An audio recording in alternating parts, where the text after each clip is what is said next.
We continue our special edition of This Week in Louisiana Agriculture from Manatee County, Florida, by going back to Louisiana. This week, Louisiana farmers honored one of their own at the annual Farmer of the Year banquet. About 200 people were on hand for the 13th annual Louisiana Network Farmer of the Year banquet at White Oak Landing in Baton Rouge. Up for the top honor were 3 Louisiana growers, all worthy of the title. Kevin Birkin, a rice producer from Lake Arthur, William Stutz, a grain producer from West Carroll Parish, and Larry Fontenot, a sweet potato grower from Ville Platte. Well, I can select one, but we're very fortunate this year to have a truly outstanding individual to be the 2010 Louisiana Farmer of the Year, William Stutz. Stutz received the top honor. He sits on the board of directors for the Louisiana Farm Bureau and says he was humbled by the honor. He accepted the award with his wife Tammy by his side. But I do need to thank some people, and I guess I'll start at the top. I'd like to thank God for allowing me to do what I've been wanting to do and love to do. I'd like to thank my family, my wife and children for supporting me.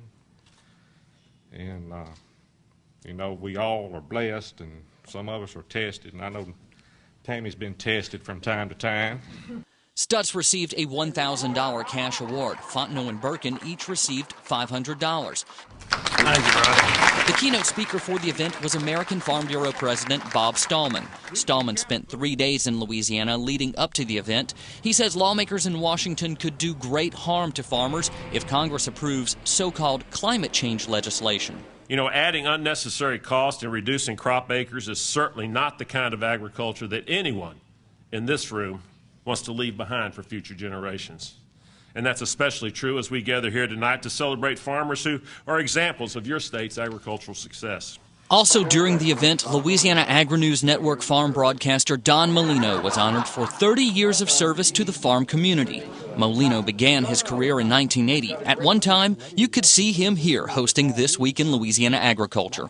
We'll share a more in-depth look at Molino's career next week.